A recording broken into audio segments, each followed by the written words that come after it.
அப்பா இந்தாங்கப்பா. மா வினோத், பூஜா அண்ணி இந்த எடுத்துக்கோங்க.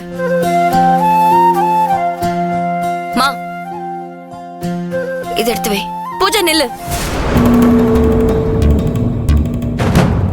உங்க எல்லார்கிட்டயும் நான் கொஞ்சம் பேசணும். என்ன அண்ணி? நானும் வேலுவும் உங்க 2 பேர் விஷயத்துல ஒரு முடிவு எடுத்திருக்கோம். என்ன முடிவு? எங்க 2 பேருக்கும் என்ன? மடி என்னம்மா இப்ப நீ எதை பத்தி பேச போற? சொல்றேன்பா. பூஜா, வினோத், இனி நீங்க எங்க கூட இருந்து கஷ்டப்படவே வேண்டாம். நீங்க ஆசைப்பட்ட மாதிரியே உங்களுக்குன்னு இங்க பக்கத்திலே ஒரு நல்ல வீடு எடுத்து தண்ணி கொடுத்துன வைக்கலான்னு யோசிச்சிருக்கோம்.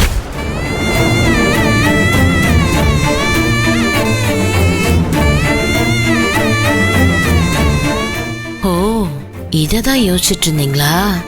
நல்ல முடிவுதான். காசு செலவானாலும் நீ நிம்மதியா இருப்ப.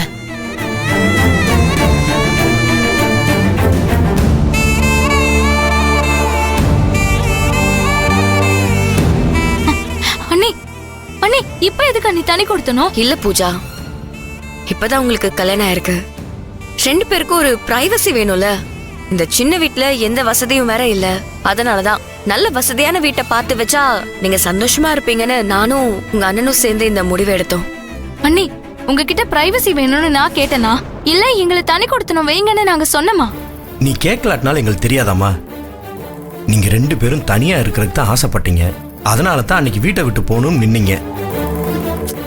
அதுதான் உங்களுக்கு சந்தோஷம் நினைச்சிட்டு நாங்க 2 பேரும் இப்படி ஒரு முடிவு எடுத்திருக்கோம். அண்ணே, அததானே நானும் கேக்குறேன். உங்களை விட்டு தனியா போறதுல எனக்கு சந்தோஷம்னு யாருன்னு சொன்னது? ஏய், என்ன விளையாடுறியா? நினைச்சு ஒண்ணு பேசிட்டு இருக்க. இந்த வீட்ல இருந்தாலே விளங்காது, எந்த வசதியும் இல்ல, அது இதுன்னு என்னமோ பேசிட்டு இருந்த. இப்ப என்னமோ ஒண்ணுமே தெரியாத மாதிரி பேசுற. மனோன்மணி, இப்ப எதுக்கு நீ குறுக்க பேசிட்டு இருக்க?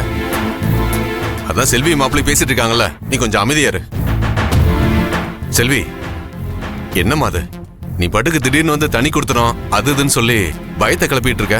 அப்பா, உங்களுக்கு பூஜாவை பத்தி தெரியாது.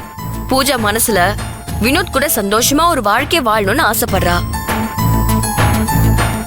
அந்த ஆசையை நிறைவேற்ற வேண்டியது எங்க 2 பேருடைய கடமை தானே? ஆமாமாமா, பூஜா செல்லமா வளர்ந்த பொண்ணு. அவ ஆசைக்கு நாம குறுக்க நிக்க வேணாம். அவ சந்தோஷமா தண்ணி கொடுத்தனும் பண்ணட்டும். அப்பதான் அவளுக்கும் சின்னதா ஒரு பொறுப்பு வரும். அதுதான் அவளுடைய வாழ்க்கைய அடுத்த கட்டத்துக்கு நகர்த்தும். அதுக்காக தான் இந்த ஏற்பாடுலாம்.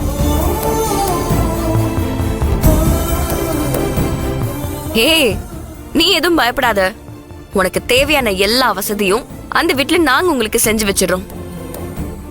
வினோத், நீ உன் படிப்புக்கு ஏத்த மாதிரி நல்ல ஒரு வேலையா தேடி பாரு. ஒரு வேலை கிடைக்கிற வரைக்கும் உங்களுக்கு நாங்க சப்போர்ட் பண்றோம். இங்க பாருங்க, வேலை கிடைச்சாலும் உங்களுக்கு சப்போர்ட்டா தான் இருப்போம். பயப்படாதீங்க. செல்வி, முதல்ல நீங்க சொன்ன விஷயம் எனக்கு சரியல்லன்னு பட்டது. ஆனா நீங்க இப்ப எடுத்திருக்கிற இந்த முடிவு எனக்கும் கரெக்ட்னு தான் தோணுது. வினோத், நீங்க தனியா போறமேன்னு பயப்படாதீங்க. நாங்க உங்க பக்கத்திலே தான் இருக்கோம். என்ன போதும், நிறுத்துறீங்களா?